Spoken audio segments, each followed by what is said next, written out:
बिस्मिल्लाहिर्रहमानिर्रहीम। अस्सलाम वालेकुम नाज़रीन, आप यूट्यूब चैनल देख रहे हैं, मैं इमरान खान हूँ। मियां नवाज शरीफ साहब भी सोच रहे होंगे कि वो ये प्रेस कॉन्फ्रेंस ना ही करते तो अच्छा था।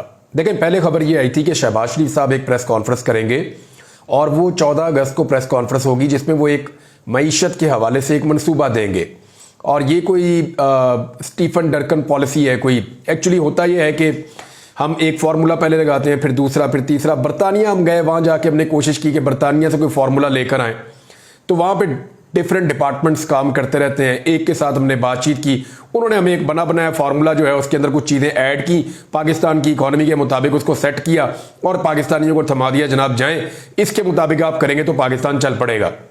जब वो पाकिस्तान आई रिपोर्ट, उसके साथ जब यहाँ पे उसके ऊपर तबसरे हुए और वो उसको स्टडी किया गया मुख्तलिफ वजारतों में, तो पता चला पाकिस्तान में वो एप्लीकेबल ही नहीं है, लिहाजा उसको मॉडिफाई करना पड़ेगा।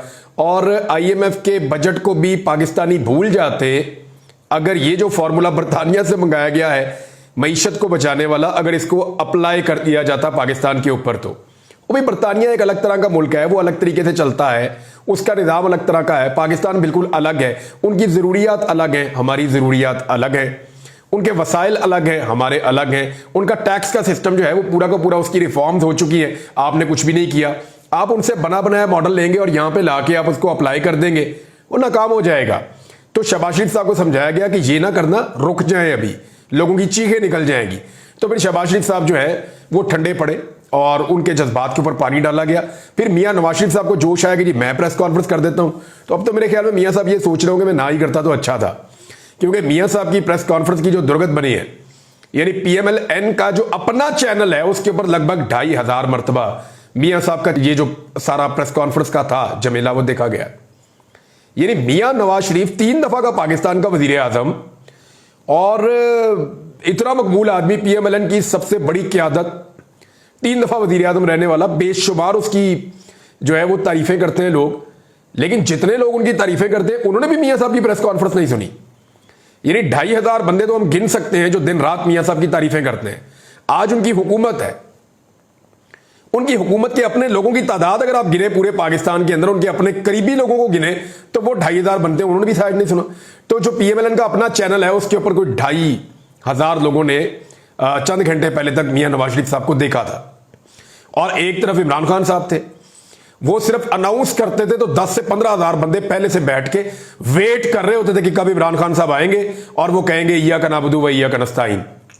और लाखों लोग उनको चंद घंटे के अंदर देख लेते थे, मिलियंस के अंदर उनकी वीडियोस लोगों ने देखी है।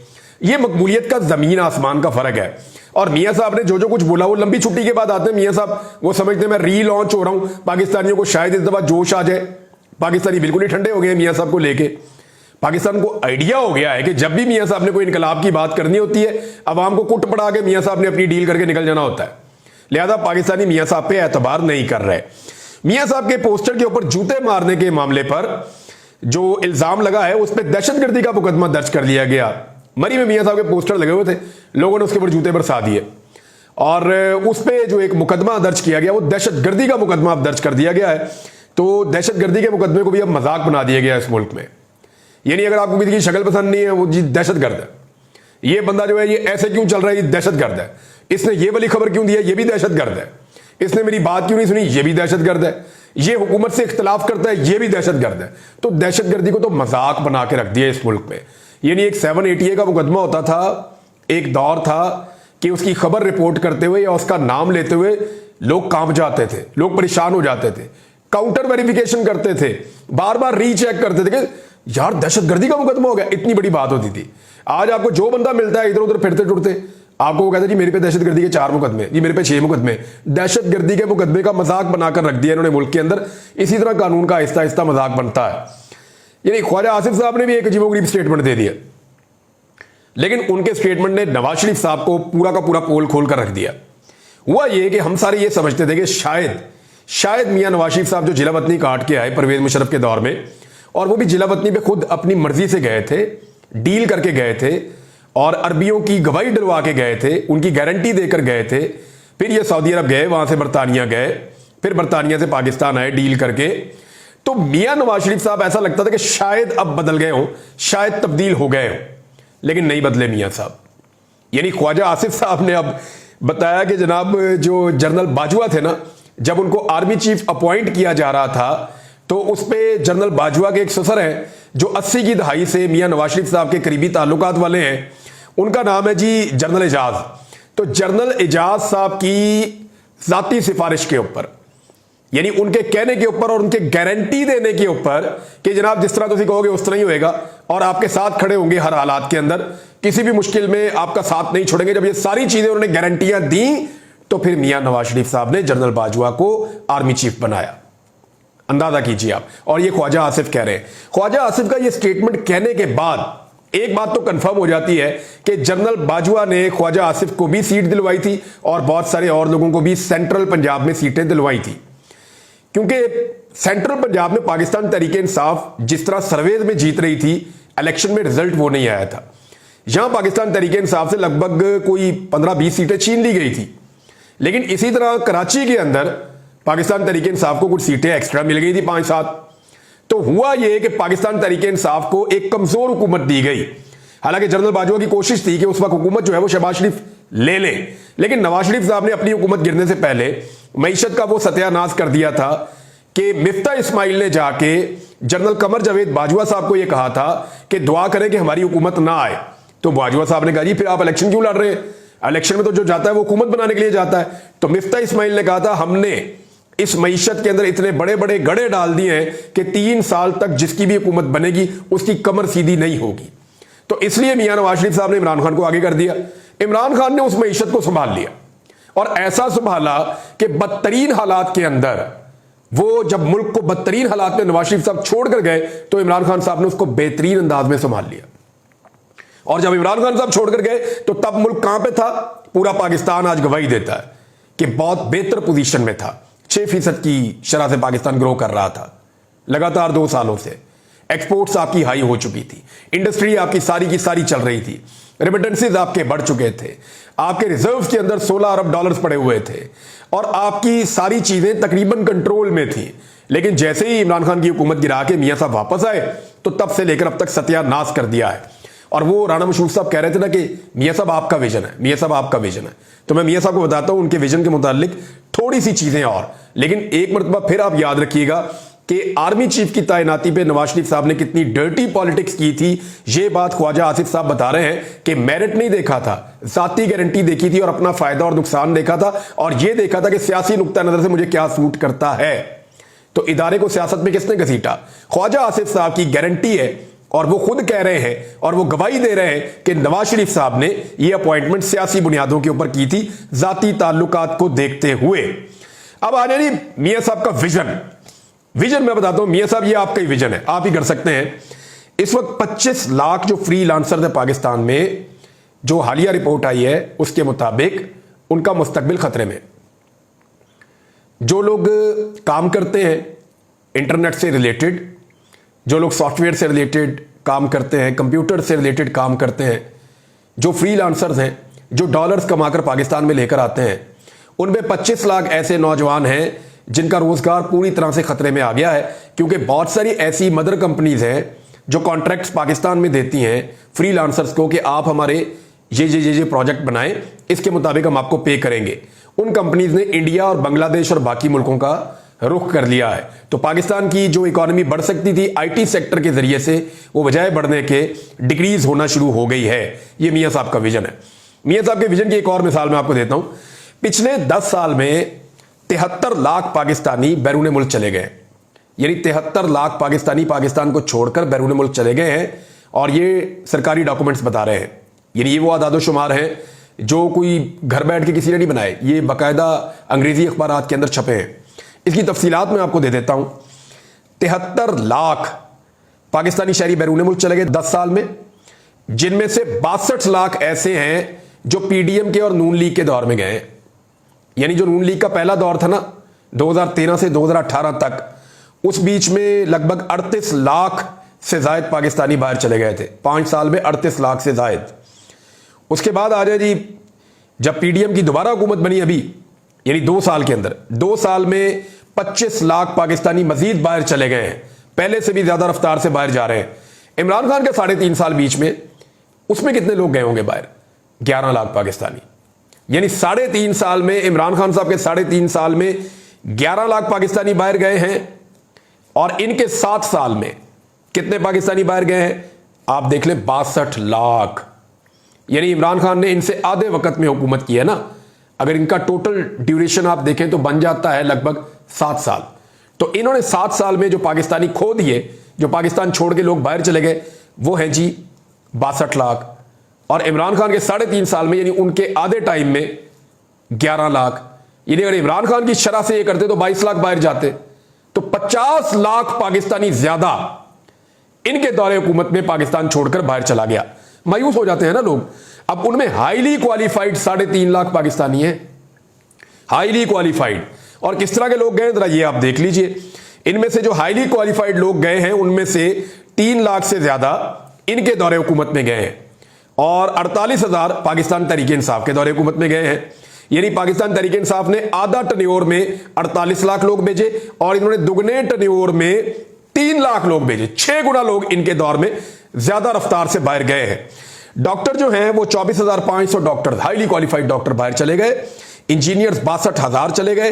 असातिज़ा, और ये वो असातिज़ा हैं जो प्रोफेसर लेवल के लोग होते हैं, जो बाहर जाके यूनिवर्सिटीज में पढ़ा सकते हैं, ये 13,000 आपके चले गए। नर्सेज 12,500, अकाउंटेंट्स आपके 53,000, जो इलेक्ट्रिशियंस वो 2,17,000, फार्मासिस्ट ये 5,257। ये और बहुत सारी टेक्निकल फील्ड्स हैं जिनके लोग पाकिस्तान छोड़ के बाहर चले गए।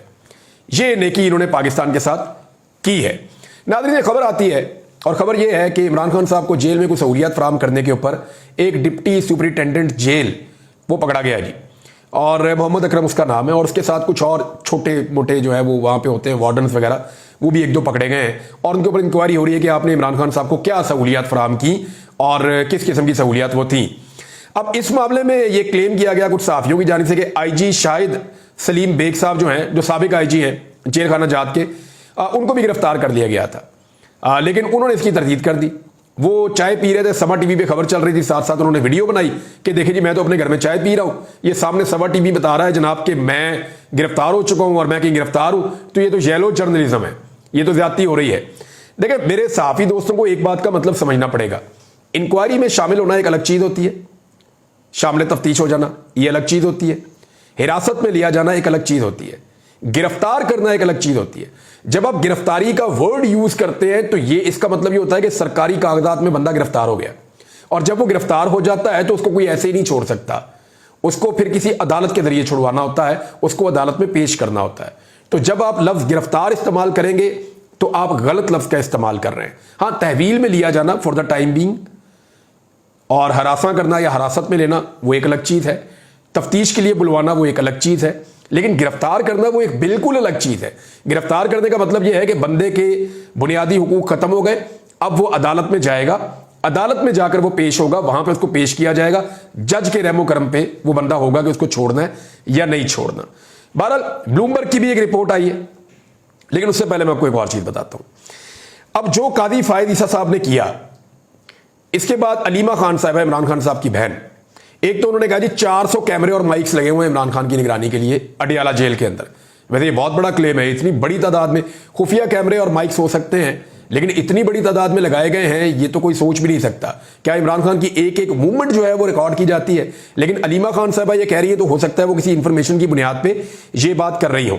बहरहाल वो एक दरखास्त लेकर पहुंच गई सुप्रीम कोर्ट ऑफ पाकिस्तान अपने वकला को लेकर, लतीफ खोसा वगैरह और बाकी लोग भी थे, इन्होंने बाद में प्रेस कॉन्फ्रेंस भी की है और वहां जाके सुप्रीम कोर्ट ऑफ पाकिस्तान में यह कहा कि जनाब ये दरखास्त वसूल करें, कादी फायद ईसा ने ज्यादती की है। अब तो फॉर्मेलिटी रह गई है। चीफ जस्टिस ऑफ पाकिस्तान ने एक ऐसे केस पर जो इमरान खान साहब का छोटी अदालत में सुना जा रहा है, चीफ जस्टिस ऑफ पाकिस्तान ने उस केस के ऊपर रिमार्क्स दिए हैं और उसमें इमरान खान के खिलाफ बात की है। तो अब तो सिर्फ फैसला सुनाना बाकी रह गया है, क्योंकि कोई भी छोटा मोटा जज जो है वो चीफ जस्टिस ऑफ पाकिस्तान का बोझ बर्दाश्त नहीं कर सकता। यानी अब वो क्या करे जज, उसके पास ऑप्शन नहीं है कि चीफ जस्टिस को नाराज कर ले, क्योंकि चीफ जस्टिस अपना ज़हन बना चुके हैं और बता चुके हैं कि ये फैसला ये है और क्योंकि मुझे ये लगता है कि ये इसने फलां ने ज्यादती की है, तो उन्होंने एक साइड ले ली है चीफ जस्टिस ने, जो गैर जरूरी था। ये मिसकंडक्ट इसको करार दिया जा रहा है और इसमें पाकिस्तान तहरीक इंसाफ ने बड़ा सख्त रद्देमल दिया। एक प्रेस कॉन्फ्रेंस भी की, दरखास्त लेकर गए, लेकिन मजे की बात यह है कि इनकी दरखास्त जो है वो वसूल ही नहीं की गई। बिल्कुल ऐसे ही जैसे पाकिस्तान तहरीक इंसाफ के उम्मीदवार जाते थे ना कागजात नामजदगी लेकर जमा करवाने के लिए, तो वो जमा नहीं होते थे, बिल्कुल ऐसे ही ये दरखास्त जमा ही नहीं हुई। तो अब देखते हैं पाकिस्तान तहरीक इंसाफ इसके ऊपर और क्या करती है। अच्छा, एक और खबर है, जमात इस्लामी ने कहा जी कि 28 अगस्त को मुल्क गिर शटर डाउन हड़ताल हम करने जा रहे हैं। फिर उन्होंने ये कहा कि हम दोबारा धरना भी देंगे। तो जमात इस्लामी ने पहले धरना दिया था तो बिजली 2.5 रुपए से ज्यादा महंगी हो गई थी। तो अब जमात इस्लामी वालों से गुजारिश है, मेरे भाई हैं, कि अगर आप धरना दें तो अब आपने बिजली सस्ती करवा कर आना है, महंगी करवा के नहीं आना। और दूसरी बात यह है कि अजहर बुशवानी साहब के भाइयों का जो अदालती हुक्मनामा है, अदालत ने यह भी हुक्म दिया है कि इनको बाजियाब करवाया जाए और बाजियाबी का जो हुक्मनामा है ये वजीर आजम तक पहुंचाया जाए। यानी अब ये वजीर आजम हाउस में जाएगा, हुक्मनामा वजीर आजम को पेश किया जाएगा कि जनाब अजहर बुशवानी के भाई हैं, पाकिस्तान के शहरी हैं, 2.5 महीने से ज्यादा हो गए हैं, वो गायब कर दिए गए हैं। 2 भाई, दोनों प्रोफेसर हैं, दोनों पढ़ाते हैं, और सिर्फ एक लड़का उनका जो घर का है वो पॉलिटिक्स करता है और इख्तिलाफ राय रखता है पॉलिसी से। लिहाजा उसके 2 भाइयों को क्यों उठा लिया गया? ये जुल्म और जबर और फस्तायत है। लिहाजा अब ये हाई कोर्ट का ऑर्डर जो है वो प्राइम मिनिस्टर ऑफिस जाएगा, देखते हैं कि वहां से कोई एक्शन होता है या नहीं होता। लेकिन जाते जाते एक चीज मैं आपको बताऊं, मियां साहब ने दोबारा पूछ लिया है मुझे क्यों निकाला। और मैंने आपको 2020 में एक बात बता दी थी। मैंने आपसे कहा था कि जब इमरान खान को निकाला जाएगा ना, तो ये वाहिद आदमी होगा इस मुल्क में जो पूछेगा नहीं कि मुझे क्यों निकाला, वो बताएगा कि मुझे क्यों निकाला। और फिर जो होगा वो आप देखेंगे, और आपने वो होते हुए देखा भी है। तो नवाज शरीफ साहब आज तक पूछ रहे हैं कि मुझे क्यों निकाला, और मियां नवाज शरीफ साहब ने एक भी सहाफी को अपने सामने बैठने नहीं दिया। किस डर से? इसलिए ना कि कहीं कोई यही ना पूछ ले कि यास्मीन राशिद और महर शराफत से आप दोनों बाप बेटी इलेक्शन हारे हुए हैं। दोनों बाप बेटी इलेक्शन हारे हैं। एक पहली दफा इलेक्शन लड़ रहा महर शराफत, उसने मरियम नवाज को हराया, और यास्मीन राशिद एक खातून जेल में कैद, कैंसर की पेशेंट, उन्होंने नवाज शरीफ को इलेक्शन हराया। दोनों जीत गए थे। तो इस सवाल से बचने के लिए दोनों ने सामने सहाफियों को रखा ही नहीं। और आज एजाज सैयद साहब ने एक बड़ी मजेदार न्यूज दी कि राणा सनाउल्लाह ने और ख्वाजा साद रफीक ने, वैसे इन दोनों ने अपनी हार को तस्लीम किया था। इन्होंने नवाज शरीफ को मशवरा दिया था इलेक्शन के बाद कि हार मान लें मियाँ साहब, हार मान लें, थोड़ी हिम्मत पैदा करें, हार मान लें। लेकिन मियाँ साहब ने हार तस्लीम नहीं की और रोजाना हारना पसंद किया। अब मियाँ साहब हारते ही रहेंगे, हारते ही रहेंगे। अब तक के लिए इतना ही। अपना ख्याल रखिएगा, अपने चैनल का भी। अल्लाह हाफिज़।